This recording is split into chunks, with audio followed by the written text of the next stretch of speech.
Take out page number 43। आगे देखेंगे tooth decay, दांतों का नाश, दांतों का क्षय। Tooth decay occur more commonly in children than adult. जो दांतों का नाश होता है वह बड़े लोगों की बजाय बच्चों में ज़्यादा देखा जाता है। The main cause of tooth decay is bacterial infection. जो मेन कारण है, मुख्य कारण है दांतों के विनाश का, दांतों के नाश का, वो बैक्टीरियल इन्फेक्शन माना गया है। Whenever we eat food, जब भी हम खाना खाते हैं, small food particles get stuck between the teeth. छोटे छोटे खाने के पदार्थ हमारे दांतों में फंस जाते हैं। If teeth are not brushed regularly and properly, food particles stuck on them leads to growth of bacteria. खाने के पदार्थ उनमें रुके रह जाते हैं और बैक्टीरिया को पनपने में मदद करते हैं। These bacterial produce acids that damage the enamel. ये बैक्टीरिया एसिड बनाते हैं जो इनेमल का नाश करता है। The protective layer of our teeth.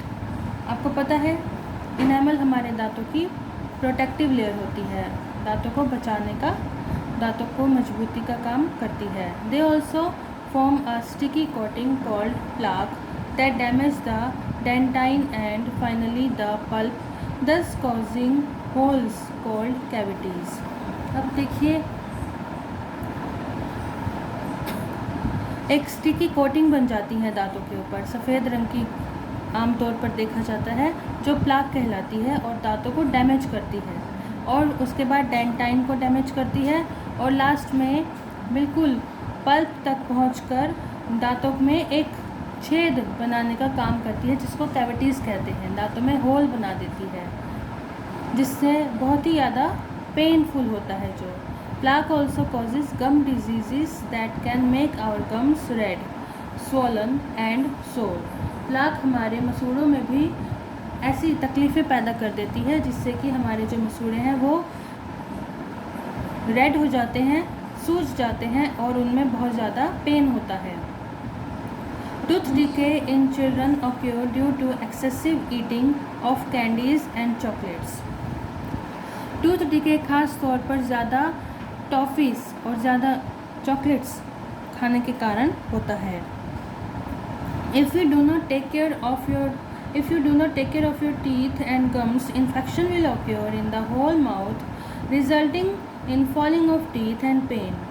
अगर दांतों की अच्छे से देखभाल ना की जाए और मसूड़ों की देखभाल ना की जाए तो पूरे मुंह में इन्फेक्शन फैल जाता है, जिससे कि दांत गिर भी सकते हैं और बहुत ज़्यादा पेन भी हो सकता है, बहुत ज़्यादा दर्द भी होता है।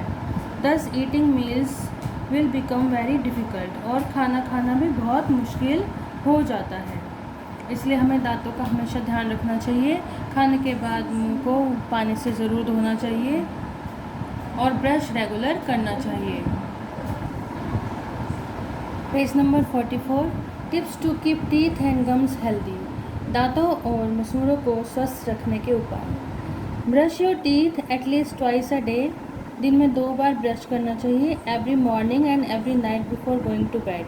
सुबह उठने के बाद और रात को सोने से पहले। Rinse your mouth after eating और ड्रिंकिंग एनीथिंग। कुछ खाना खाने से के बाद और कुछ पीने के बाद अपने माउथ को धो लेना चाहिए, कुल्ला कर लेना चाहिए। Clean your tongue with the help of tongue cleaner to remove bacteria. अपनी जीभ को अच्छे से टंग क्लीनर से साफ़ कर लेना चाहिए। Floss your teeth. Flossing help to remove the food particles stuck between teeth. Your dentist can help you learn the correct way of doing it. दांतों को धागे की मदद से साफ़ करना चाहिए और धागे की मदद से दांतों में फंसे पदार्थ, खाने की चीज़ें निकाल लेनी चाहिए। Avoid sugary food. ज़्यादा मीठे पदार्थों को नहीं खाना चाहिए। Limit the number of snacks and meals to 5 or 6 times a day. Do not keep munching snacks all day long as they stick to your teeth and cause decay. अपने दांतों को हमेशा थोड़ा रेस्ट देना चाहिए, खाते नहीं रहना चाहिए हमेशा लगातार, बीच बीच में खाने का गैप देना चाहिए।